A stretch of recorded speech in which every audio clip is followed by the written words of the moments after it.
ದಾವಣಗೆರೆ ಮತ್ತು ಬಾಗಲಕೋಟೆ ಉಪಚುನಾವಣೆ ಪ್ರಸಕ್ತವಾಗಿ ನಡೀತಾ ಇದೆ.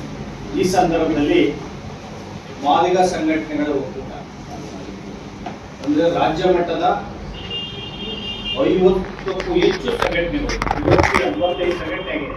50 ನಾವು ಮಾಡಿದಾಗ ರಾಜ್ಯ ಮಟ್ಟದ ಸಂಘಟನೆಗಳು, ಇದರಲ್ಲಿ ಪರಿಷ್ಠ ಜಾತಿನಲ್ಲಿ ನಾವು ಯಾವ ಜಾತಿಗಳನ್ನು ವಿರೋಧ ಮಾಡ್ತಾ ಇಲ್ಲ. ವರ್ಮ, ಕ್ವಚ, ಲಂಬಾಣಿ ಅವ್ರಿಗೂ ಕೊಡಿ, ವಲಯ ಸಮಾಜದವ್ರಿಗೂ ಕೊಡಿ, ಅವ್ರ ಜನಸಂಖ್ಯೆಗೆ, ಮಾದಿಗ ಸಮಾಜದವರು ಜನಸಂಖ್ಯೆ ಕೊಡಿ ಅಂತ ನಾವು ಒತ್ತಾಯವನ್ನ ಮಾಡಿದ್ರೆ ಸಿದ್ದರಾಮಯ್ಯನವರು ವಿಡಂಬನೆಯ ಧೋರಣೆಯನ್ನ ಮಾಡಿ ಇಡೀ ಸಮಾಜದಲ್ಲಿ ಜಗಳವನ್ನ ಹಚ್ಚಿ ಬೆಂಕಿಯನ್ನ ಹಾಕಿ ಸಮಾಜದೊಳಗಡೆ 24ನೇ ತಾರೀಕು ಓವಿ ಕೊರ್ಮಕ್ಕೊಂಚ ದೊಡ್ಡ ಸಮಾವೇಶವನ್ನು ಬೆಂಗಳೂರಿನಲ್ಲಿ ಮಾಡಿದ್ದಾರೆ. ವಲಯ ಸಮಾಜದಿಂದ ಬಲಗೈ ಸಮಾಜದಿಂದ ಬೆಂಗಳೂರಲ್ಲಿ ದೊಡ್ಡ ಸಮಾವೇಶ ಮಾಡಿದ್ದಾರೆ. ಮಾದಿಗ ಸಮಾಜದಿಂದ 12ನೇ ತಾರೀಕು ದೊಡ್ಡ 1 ಲಕ್ಷ ಸಮಾವೇಶ ಮಾಡಿದ್ದಾರೆ. ಅಂದ್ರೆ ಒಂದೊಂದು ಜಾತಿಗಳು ಕೂಡ ಸಮಾವೇಶ ಮಾಡೋದ್ರ ಮೂಲಕ ಈ ಜಾತಿಗಳು ಕಿತ್ತಾಡೋದಕ್ಕೆ ಸಿದ್ದರಾಮಯ್ಯನವರು ಬೆಂಕಿಯನ್ನ ಹಾಕಿದ್ದಾರೆ. ಈ ವಿಳಂಬ ಮಾಡೋದ್ರಿಂದ ಈ ಜಾತಿನೆಲ್ಲ ಒಂದು ಜಗಳ ಜಟಿಲವಾಗಿದೆ, ವಿವಾದ ಉಲ್ಬಣ ಆಗಿದೆ. ವಿವಾದ ಉಲ್ಬಣ ಮಾಡೋಕ್ಕೋಸ್ಕರ ಈ ಸಮಾಜವನ್ನು ಒಡೆಯಕ್ಕೋಸ್ಕರ ರಾಜಕೀಯ ತಂತ್ರಗಾರಿಕೆಯನ್ನ ಸಿದ್ದರಾಮಯ್ಯನವರು ಮತ್ತು ಕಾಂಗ್ರೆಸ್ ವ್ಯವಸ್ಥಿತವಾಗಿ ಮಾಡ್ತಾ ಇದೆ. ಇದು ಈ ಸಮಾಜ ಒಡೆಬೇಡಿ. ಬಾಬಾ ಸಾಹೇಬ್ ಅಂಬೇಡ್ಕರ್ ಪರಿಶಿಷ್ಟ ಜಾತಿ ವರ್ಗದವರು ಅಷ್ಟೇ ಅಲ್ಲ, SC, ST, OBC, ಧಾರ್ಮಿಕ ಅಲ್ಪಸಂಖ್ಯಾತರು ಎಲ್ಲಾ ಸಮಾಜದವ್ರನ್ನ ಸಮಷ್ಟಿಯಾಗಿ ಕಟ್ಟಿದ್ರು, ಸಮಷ್ಟಿಯಾಗಿ ಒಂದು ಮಾಡಿದ್ರು. ಇದನ್ನ ಅಂಬೇಡ್ಕರ್ ಅಂತ ಹೇಳಿ, ಸಂವಿಧಾನ ಅಂತ ಹೇಳಿ ಈ ಸಮಾಜವನ್ನು ಒಡೆದಾಗ್ತಾ ಇದ್ದೀರಲ್ಲ, ಆ ಕೀರ್ತಿ ಏನಾದ್ರು ಬರ್ಬೇಕಾದ್ರೆ ಸಿದ್ದರಾಮಯ್ಯನವ್ರ ಸರ್ಕಾರಕ್ಕೆ, ಸಿದ್ದರಾಮಯ್ಯನವರು ಅಹಿಂದ ನಾಯಕರು ಅಲ್ಲ, ಸಾಮಾಜಿಕ ಅಧಿಕಾರರು ಅಲ್ಲ, ಸಂವಿಧಾನದ ಬಗ್ಗೆ ಕಳಕಳಿ ಇರೋರು ಅಂತ ಅಲ್ಲ, ಸಂವಿಧಾನದ ಆಶಯಕ್ಕೆ ಕೊಳ್ಳಿಯ ನೀಡುವಂತವರು, ಸಾಮಾಜಿಕ ನ್ಯಾಯನ ಸಮಾಪ್ತಿ ಮಾಡಿದವರು ಅಂತಂದ್ರೆ ಅದು ಸಿದ್ದರಾಮಯ್ಯ ನಂಬರ್ 1. ನಾವಿಲ್ಲಿ ಕೇಳ್ತಾ ಇದ್ದೇವೆ, ಈ ಸಮಾಜಗಳು ಪರಿಷ್ಠ ಜಾತಿಗಳು ಬಡದಾಡ್ತಾ ಇದ್ದೀರಲ್ಲ, ಈ ಬಡ ಮೀಸಲಾತಿಯನ್ನು 35 ವರ್ಷಗಳಿಂದ ಮಾದಿಗ ಸಮಾಜದ ಮತ್ತು ಸಂಬಂಧಿತ ಸಮಾಜಗಳು ಹೋರಾಟ ಮಾಡ್ತಾ ಇದ್ದೇವೆ.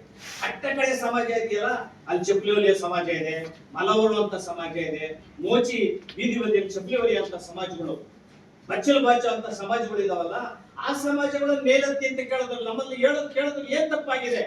ನಾವು ಸಾಮಾಜಿಕ ನ್ಯಾಯವನ್ನ ಕೇಳ್ತಾ ಇದೀವಿ. ನೀವು ಎಲ್ಲಾ ಸಮಾಜದಲ್ಲೂ ಕೂಡ ಬೆಂಬಲ ಮಾಡಬೇಕಾಗಿದೆ. ಸಚಿವ ಸಂಪುಟದಲ್ಲಿ ಮೇಲ್ಜಾತಿಯ ಸಚಿವರುಗಳು ಮೌನ ಆಗಿದ್ದಾರೆ. ಸಮಾಜ ಓಟ್ ಹಾಕಿಲ್ವಾ? ನಿಮ್ಗೆ ಪರಿಷ್ಠ ಜಾತಿಯ ಓಟ್ ಹಾಕಿಲ್ವಾ? ಎಡಗೈ ಸಮಾಜದವ್ರು ಏನು ಓಟ್ ಹಾಕಿಲ್ವಾ? ನಾವೇನ್ ನಾಗರಿಕರಲ್ವಾ? ನಾವೇನ್ ಮನುಷ್ಯರಲ್ವಾ?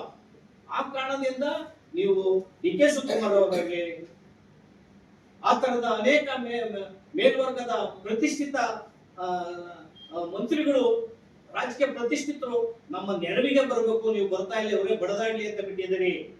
ಜೊತೆಗೆ ಸಚಿವ ಸಂಪುಟದವರು ಇರೋರಿಂದ ಫೋಟೋ ಹಾಕೊಂಡು ಒಬ್ಬೊಬ್ಬರೊಬ್ಬರು ಪ್ರತಿಭಟನೆಗಳನ್ನ ಮಾಡ್ತಾ ಇದ್ದಾರೆ. ಇದನ್ನ ನಮ್ಮ ಮಾಧ್ಯಮಗಳು ದಯಮಾಡಿ ಕಣ್ಬಿಟ್ಟು ನೋಡ್ಬೇಕು. ನೀವು ಪ್ರಗತಿಪರರು ಈ ಸಂದರ್ಭದಲ್ಲಿ, ನಾವು ಚುನಾವಣೆ ಸಂದರ್ಭದಲ್ಲಿ ನೀವು ಮಾಡಿಸ್ಬೇಕಾಗಿದೆ ರಾಜಕಾರಣಿಗಳನ್ನ. ಇದು ಬರೀ ಎಂಡಕ್ಕೆ ಆಸೆ ಮಿಷ್ಗೆ ಬಲಿಯಾಗಬೇಡಿ. ದಯವಿಟ್ಟು ಮತದಾರರು ಜಾಗೃತರು. ಎಂಡಕ್ಕೆ, ಹಣಕ್ಕೆ, ಆಸೆ ಮಿಷಗಳಿಗೆ ಬಲಿಯಾದ್ರೆ ಈ ನಿಮ್ಮನ್ನ ಇನ್ನಷ್ಟು ಗುಲಾಮಗಿರಿ ಮಾಡ್ತಾರೆ. ಮಾದಿಗ ಮತ್ತು ಮಾದಿಗ ಸಂಬಂಧಿತ ಪೀಳಿಗೆಗಳಿಗೆ ಉದ್ಯೋಗ ಇಲ್ದಂಗ ಆಗ್ತದೆ. ನೀವು ಯೋಚನೆಯನ್ನ ಮಾಡಬೇಕು. ಒಂದು ಪರಿಷ್ಠ ಜಾತಿಯವರು ಕಾಂಗ್ರೆಸ್ ಮತ ಚಲಾಯಿಸಿದ್ರೆ ಮತ್ತಷ್ಟು ಗುಲಾಮರಾಗ್ತೀರಿ.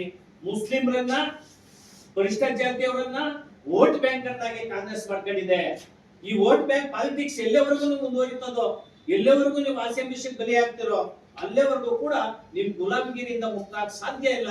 ಈ ಪಟ್ಟಭದ್ರ ಹಿತಾಸಕ್ತಿಗಳು, ಮನೆತನದ ಆಡಳಿತದವರು, ಸ್ವಜಾತಿ, ಸ್ವಪಕ್ಷ ಮತ್ತು ಶ್ರೀಮಂತರ, ಮಾರ್ವಾಡಿಗಳ ಹಣವಂತರ ಪಕ್ಷ ಅಂದ್ರೆ ಅದು ಕಾಂಗ್ರೆಸ್ ಪಕ್ಷ. ಇದು ಬಡವರ ಪರವಾಗಿಲ್ಲ, ಕೂಲಿ ಕಾರ್ಮಿಕರ ಪರವಾಗಿಲ್ಲ, ರೈತರ ಪರವಾಗಿಲ್ಲ, ಬಹುಜನರ ಪರವಾಗಂತೂ ಇಲ್ವೇ ಇಲ್ಲ. ದಾವಣಗೆರೆ ದಕ್ಷಿಣದಲ್ಲಿ ಪರಿಶಿಷ್ಟರು ಯಾರು ಇದ್ರ ಅಭ್ಯರ್ಥಿಗಳು, ಈಗ ಯಾರು ಇಲ್ಲಿ ಮನೆತನದ ಆಡಳಿತ ಪಟ್ಟಭದ್ರ ಹಿತಾಸಕ್ತಿಯನ್ನು ಮಾಡಿ ಪರಿಷ್ಠ ಜಾತಿಯವ್ರ ಗುಲಾಮಗಿರಿ ಮಾಡ್ಕೊಂಡಿದೆ. ಪರಿಷ್ಠ ಜಾತಿಯವರನ್ನ ಒಂದು ಸ್ವಾಭಿಮಾನಿಗಳಾಗಿ ಬದುಕಕ್ ಬಿಟ್ಟಿಲ್ಲ.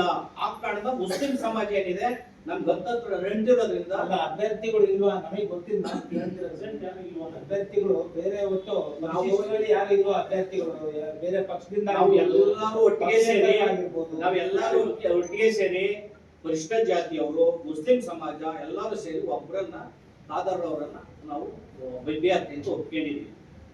ನಾವು ಯಾವಾಗ್ಲೂ ಕೂಡ ಒಂದು ಜಾತಿಗೆ ಬೆಂಬಲಿಸ್ತವ್ರಲ್ಲ ಚುನಾವಣೆಯಲ್ಲಿ. ನಾವು ಯೂನಿವರ್ಸಲ್ ಆಗಿ ಏನ್ ಕಾಂಚೀರಾಮ್ ಐಡಿಯಾಲಜಿ ಏನಿದೆ, ಬಾಬಾ ಸಾಹೇಬ್ರ ಐಡಿಯಾಲಜಿ ಏನಿದೆ ಅದ್ರ ಪ್ರಕಾರ ಒಬ್ಬ ಮುಸ್ಲಿಂ ಸಮಾಜವನ್ನ ನಮ್ದೇ ಸಮಾಜ ಅಂತ ನಾವು ಒಪ್ಕೊಂಡಿದ್ದೀವಿ. ಈಗ ನೀವು ಒಪ್ಪಿದ್ದೀವಿ. ಅವ್ರ ತಂದೆ ಸಾಮೂಹಿಕ ಶಿವಶಂಕರ್ ಆಪ್ತರು ಆದರು ಅದು ಅಲ್ಲಿನ ಕಾಲಕ್ಕೆ ನೀವು ಒಂದು ಮಾಹಿತಿ ಹೇಳಿದ್ರಿ. ಈಗ ಆತ ರಿಯಲ್ ಎಸ್ಟೇಟ್ ಮಾಡ್ತಾರೆ. ಯಾವ ರೀತಿ ಅವ್ರನ್ನ ನೀವು ಬೆಂಬಲಿಸ್ತಿದ್ದೀವಿ ಅದನ್ನೆಲ್ಲ ದಲಿತರ ಸಂಘಟನೆಗಳಾಗಿ ಇವತ್ತು ರಿಯಲ್ ಎಸ್ಟೇಟ್ ಇರೋದು ಸಾಮಾನ್ಯ ಕುಟುಂಬಕ್ಕೆ ನೋಡಿ ಸರ್, ಈಗ ಅಣ್ಣ ತಮ್ಮದಿರೇ ಚುನಾವಣೆಗೆ ನಿಂತ್ಕೊಂತಾರೆ, ಅದೇ ಹೆಂಡತಿ ಗಂಡನೇ ನಿಂತ್ಕೊಂತಾರೆ. ಆಪ್ತ ಅಂತ ಚುನಾವಣೆಯಲ್ಲಿ ಯಾರು ಸ್ನೇಹಿತರಲ್ಲ, ಯಾರು ವಿರೋಧಿಗಳಲ್ಲ, ಯಾರು ಶತ್ರುಗಳಲ್ಲ ರಾಜಕೀಯವಾಗಿ. ನಿಮ್ಮಲ್ಲೇ ಬೇಕಾದಷ್ಟು ಪರಿಸ್ಥಿತಿಗಳು ರೈತರು ತುಂಬಾ ಜನ ಇದ್ದಾರೆ. ಈಗ ಎಲ್ಲಾರನ್ನು ನಾವು ಕೋರ್ಡಿನೇಟ್ ಮಾಡಿ ಎಲ್ಲಾರು ಒಪ್ಪಂದ ಅಭ್ಯರ್ಥಿ ನಿಲ್ಲಿಸ್ಬೇಕು. ಸಿಎಂ ಇಬ್ರಾಹಿಂ ಪ್ರಭಾವದಿಂದ ಏನಾದ್ರು ಈ ತೀರ್ಮಾನ ತಗೊಂಡಿರೋ ನೀವು ಒಪ್ಪಿಕೊಳ್ಳೋ ಗೊತ್ತಾ? ಇರ್ಬಹುದು. ಸಿಎಂ ಇಬ್ರಾಹಿಂ ಅಂತಂದ್ರೆ ಈಗ ಒಂದು ಎಡಪಂಥೀಯ ಒಂದು ಒಕ್ಕೂಟವನ್ನು ಮಾಡಿದ್ದೇವೆ. ಒಕ್ಕೂಟದಲ್ಲಿ ನಾವೆಲ್ಲರೂ ಕೂಡ ಇದ್ದೇವೆ. ಅದು ಒಳ ಮೀಸಲಾತಿ ವಿಚಾರ ಬಂದಾಗ ನಾವು ಒಳ ಮೀಸಲಾತಿಗೆ ಹೆಚ್ಚು ಒತ್ತನ್ನು ಕೊಡ್ತೀವಿ.